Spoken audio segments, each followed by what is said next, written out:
Ashley Torres. I'm here on behalf of Wright Art Twins Media. I'm a media director, and we're here with our third artist.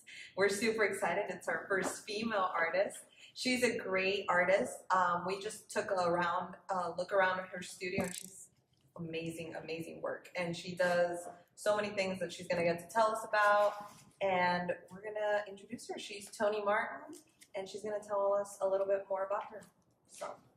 So my name is artist Toni Martin, and I'm based here in Dallas, and I am an artist that has a plethora of work and different series that I've been working on over the past 10 years, building my way up, starting slowly, igniting, taking off, and working in doing charity and a bunch of other stuff is kind of what my career has led into. So it's quite interesting of what I do now versus like what I first started off doing and what I wanted to do or where my goals were at. So, and then that led me to you guys.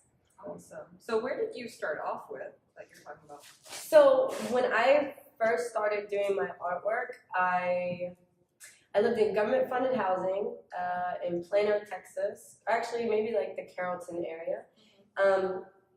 I had 4 jobs. I was a Ducati model. I worked at a country club, 2 restaurants, and then I did club promotions. And then I would come home and I would paint till probably about 3 a.m. And I would take all that work and I would go to every cafe in Brazil that I could think of, and I wanted them to host it there. And basically, I became the reason why they started having to write artists checks instead of giving them cash out of the drawer, because my works were selling maybe like 2 a month, and that's how I made my rent, and completely was able to, implement that extra cash flow into creating extra pieces to start, putting myself into a position to help being a philanthropist in my life. That was helping in any way I could with Allie's House, which is an organization that helps young pregnant teen women, Genesis Women's Shelter. To date, I've worked with Vogel Alcove, Dallas Children's Advocacy Center, Dallas Challenge, quite a bit. So, and Dallas Life, which is a shelter that helps families who are less fortunate. So. Yeah, so would you say that's where you started and that's where you transitioned to be like full-time artist now? So I was an executive assistant, and I was right before I was going to go hike Machu Picchu, and hey, cool. Peruvian. It was spent a year there, yeah. I was in Parque de Amor in Lima, and that was extremely, really, really pretty. I really liked it, and I liked the culture there because everybody kind of basically gets around together, plays music. All in the streets. It was, and the food didn't fall in my stomach the way it would in the U.S. But before I left to go do that, and it was kind of this spiritual wake up, because I quit my job, they gave me their blessing, and then I hiked Machu Picchu, came back, and upon doing so, I just kind of hit the pavement, and I really struggled with, honestly, the first obstacle that I overcame was I had a lot of anger. I wanted to prove a point, and that's why I had 4 jobs. That's why I didn't progress quickly. That's why I was very tenacious in the attitude I had towards being productive. And so basically, I balled that up, worked as hard as I could, and in the corporate world, I failed art in college, so I got put on academic suspension.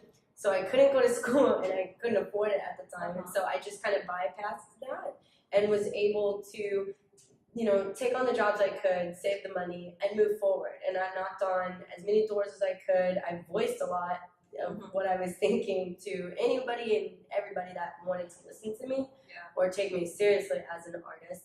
And when people didn't, I just found a different way around it because I was there to stay and I wasn't going anywhere. And my artwork didn't just come with colorful entities, it came with a message. And again, the philanthropy side of my life, that's where I wanted to put that in there. And going to Peru, seeing everything and just kind of making that jump was what was, I would say, a big transitional period, but I mean, the transition never stops. I think one of the hardest things to do is, to learn how to learn, and that's to allow yourself to be open-minded and allow guidance to kind of grab you by the chest and pull you forward. So that's kind of what I did. Wow. Yeah. That's awesome. Yeah, that's awesome. And I'm glad Peru did that for you, just as a... Peru was a start. There was Yeah. a boyfriend involved, and there was, cut it out, Right. Yeah, it was kind of like where, in my life, I'm not very associated with a specific side of my family at all. And so a good portion of my life was put into, the energy was put into, I wanted people to like me. I wanted to find love. And at the same time, I wasn't giving that to myself. And I think that's where I found, my artwork became a form of therapy, and where a lot of my work, the pigments that I use in the strategy or the placement is really symbolic of who I am. It kind of morphed into this unspoken language that I had with myself that really allowed me to be self-reflective and have a conversation in order to kind of discover myself again. Yeah, without needing, the praise from others, and being a lot more appreciative and knowing and not being scared of like, oh, I wasn't getting a sale, or I wasn't, someone wasn't picking up the phone for me kind of deal. Yeah. It was, For you. yeah, it was for me, and I think people really gravitate towards that, and when they're searching out artists like collectors, private buyers, or people that really want to enjoy the essence of the art world in general, and what it really was in the first place, and starting out, and some of the greats and what they were putting, the energy they were putting into their work, not just like a money maker and things like that, which I mean unfortunately is in the world of art, but yeah. So yeah, that's awesome. Mm-hmm. Well, I'm curious, philanthropy-wise, where did you start with your first charity that you started working with? I did Allie's house, and the piece that I put in was one of my, I don't know why, but there's certain people you meet in life and you kind of latch on to their aura. It's kind of like when you meet eyes, when your eyes meet with someone else's and you don't know their name, you don't know nothing about them, and yet you're able to feel them and again experience that aura of the person. And so my first person that I chose to ever really paint was Audrey Hepburn and Twiggy. Twiggy was a model back in the day who was known for her Twiggy lashes. Yeah, her twiggy lashes. She had a very fond look about her, like a doe, and her eyes were extremely big. She was super skinny, and she always had a melancholy look about her. Yet she was enticing at the same time. And I think, and I think Brittany Murphy exuded that too before she unfortunately passed away. And those two characters have I really feel kind of connected in who they are as people, or I can associate, that's how I say it. Yeah. And overcoming struggle, drug addiction, or different hardships in life, and yet being the person that everyone sees as like beautiful, because I've talked to a plethora of women a group of women that also feel that way, like you're looked at for one way, like someone could pass by a book and be like, oh no, I'm not going to read that, but then the pages could actually be extremely endearing or inspiring at the same time, but you'd never know unless you turn the pages. And Twiggy was that person for me, Brittany Murphy was that person for me, because they were in the limelight, but yet they struggled with some serious stuff, or their personality in general, and where they felt they fit in the world. And so I felt like that portrait was perfect to work with Allie's house, because a lot of those women that are at Allie's house and who they help, I don't know their story, we don't know their story, but they do have children, or they're seeking an education, they want to better themselves, and unfortunately, a lot of people would look down upon that. Like if you're young, pregnant, you're this, you're that, you're this, but I mean, you're human, and you're a beautiful soul. So I thought that portrait really resonated with what I originally wanted to present to them for their auction. That's awesome. Yeah. That's beautiful, actually. Well, that's nice. Well, I'm glad. I would say I'm getting the sense that your inspiration comes from all of that in your journey in life and your own experiences. Yeah. Would you say you came upon any challenges other than just like you yourself and your own self-discovery? I would think. Well, I mean, that self-discovery definitely doesn't stop. And because I think that my artwork kind of takes on a life of its own.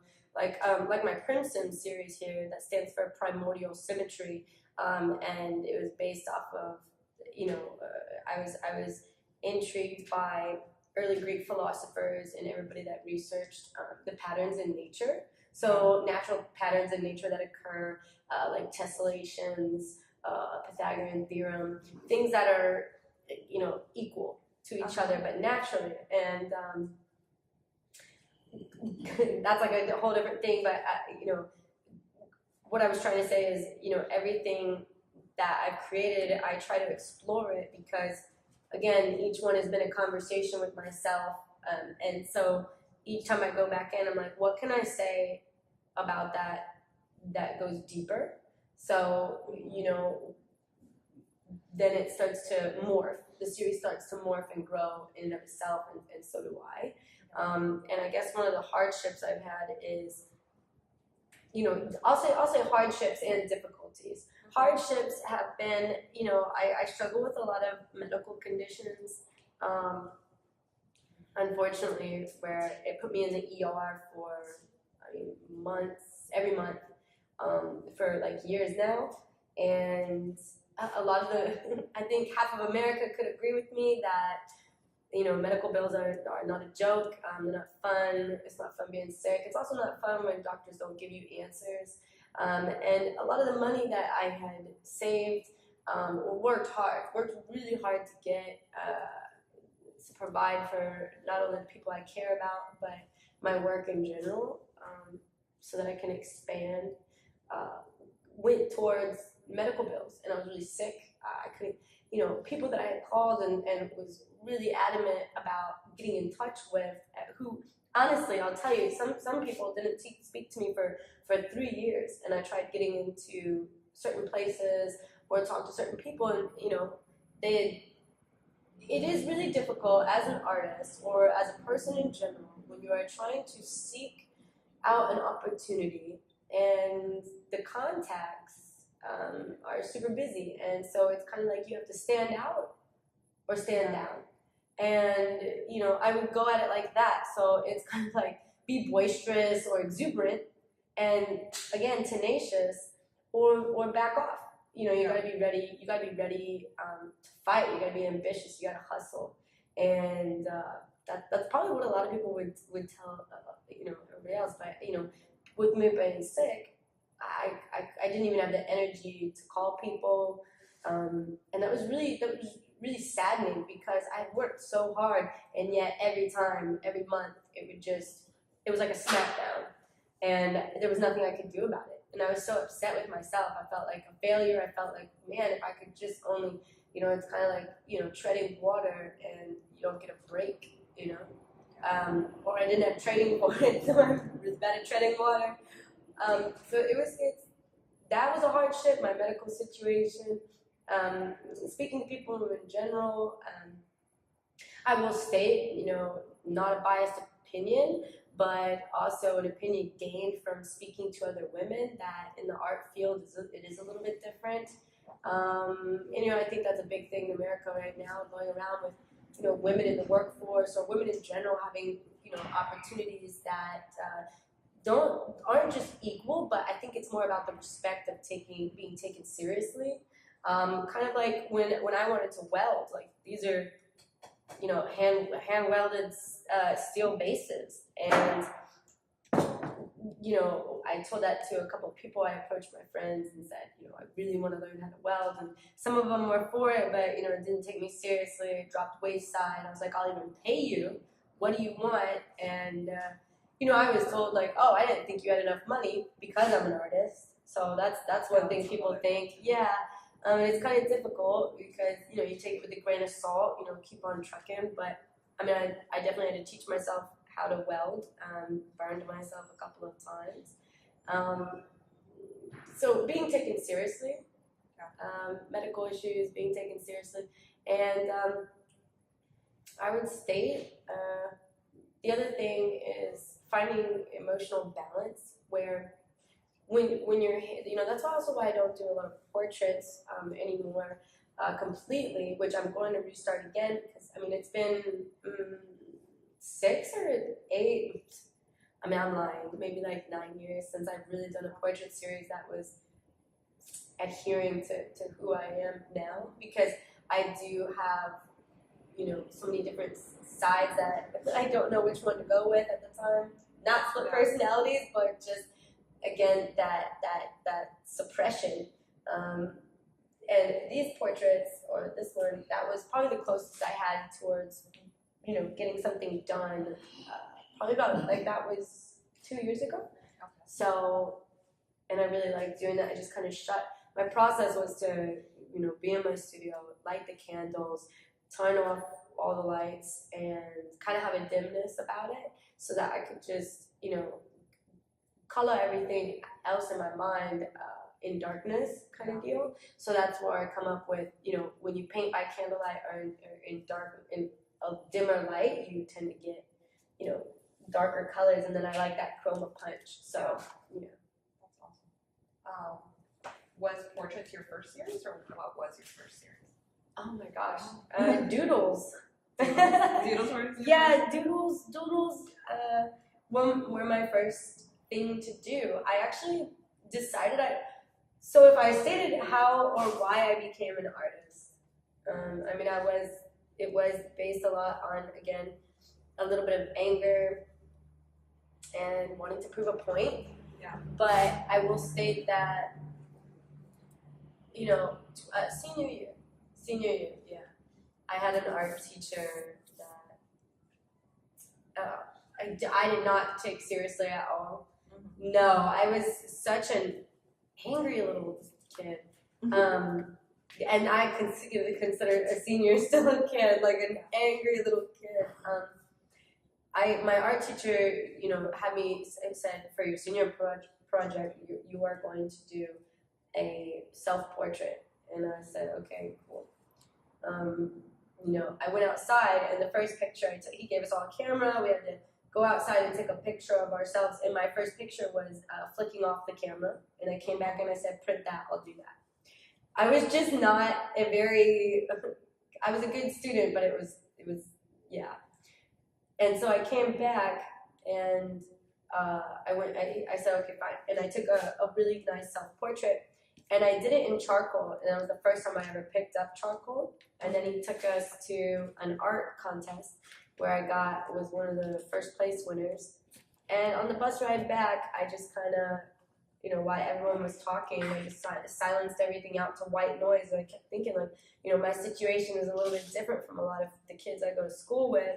And senior year, what am I going to do?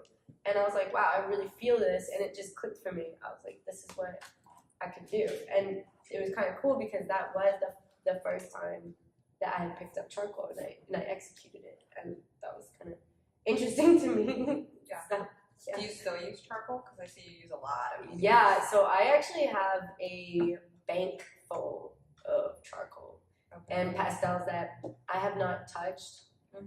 And I've just been collecting. So when there's an art sale or anything going on, I grab some. So I've been waiting to use it, and it's gonna be pretty cool once I do.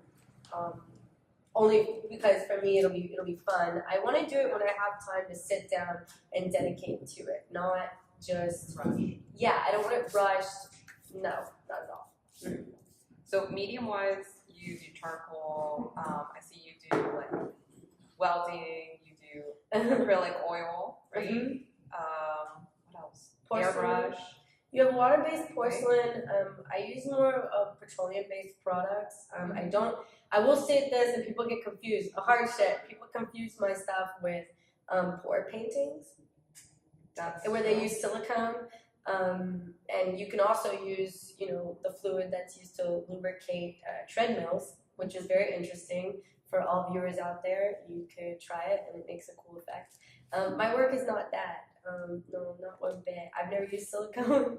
I've thought about trying it, but one of the things I pride myself on is I really try to, I don't know, I like mixing my own pigments. Do you make your own ink? Yeah. Yeah. And then and some of the chemicals that I do, like I said, over the span of, I would say about 9 or 8 years, I've been working on basically, really studying how different pigments react to each other in different groupings with different chemicals, and how they dry, and then how they come out over a span of time. So yeah, it's been quite interesting, and that's how I'm still in that discovery mode. It's always going to be that, Yeah. Yeah, no, I think that's awesome. Like, I've seen those pour paintings, but you have some things I was like, how do you even manage to form that if you were doing that? So I understand once you told me that, I was like, oh, okay. So she knows how to, like that piece you just sold back there. Did you make your own ink and cause those chemical reactions? So no, I mix them. You can make your own inks from like flowers, blueberries, all kinds of stuff. There's a hibiscus plant at my grandmother's house in Ohio that I find very important to me because she's had it for quite some time. And I like taking the flowers from that. But in that specific thing, like you have to have different things in order to put into it to make the pigment. But sometimes I'll use again different products and mix them. I've been interviewed before about this, and I like to tell them it's like my fairy secret, but I think every artist has that little, just gotta keep it to yourself. Ish. Awesome. Well, I'm really inspired by your story. I feel like it comes from a personal place, and all your pieces seem to come from like you and your own like experiences and emotions and opinions, and I think that's beautiful. With that all said, from you, your heart, like what would you tell other artists, like to encourage them or advice or any of that sort? What would be your one message to artists starting off or thinking about it? I would say if you're doing your career, I would say live it free. And what I mean by that is, no one's ever really free. That all has to do with the mind. And I would think that, regardless of if it's a career or what the game is, or again, even I stated the hustle, it really starts with feeling like you have a hold of you. Otherwise, the different influences that you can soak in or that'll eat away at you and start to corrode and, the beauty that you are, you gotta get back to what made you you. That would be my thing, because when you start from that, like if you were a seed and, you were influenced by, money or whatnot, your tree's gonna grow a different, a certain way. And then if you stay true to you and you make sure that you don't bypass things, like there's some people that go like 5 years and then have an epiphany about themselves, where if you stay focused on yourself and the conversation with yourself as who you want to be in life, and then implementing those thoughts into your life, your tree will grow a different way. But you will have two separate trees, you know what I mean? So, both can coincide, but, you're always going to come to revisiting yourself. So when I say live it free, I mean, be free to be yourself with what you do and the actions you take. Don't be suffocated by your own restraints of, well, what if I need this? What if I need that? Well, what do you have? You know what I mean? Yeah. You have your thoughts, and you have your perspective. That's what I would say. Okay, so be yourself, be free. Yeah, live it free. Awesome. So, hey, you guys, Toni Martin, again, is here with us. She's a great artist. You're going to get to see some of her artwork and stuff through the video, too, which I hope you super enjoy. But I want you to give your social media because they gotta check you Oh yeah. Yeah. You can catch me on Facebook, where it's /Toni Martin Art. You can hit me up on Instagram or check out my page on Toni Martin Art, and then there's ToniMartinArt.com. So that's pretty much all I have. I'm not a tweeter. Twitter. I tweet Twitter. I'm not a Twitter person either, so I don't know. It's too much to keep up with. I gotta eat.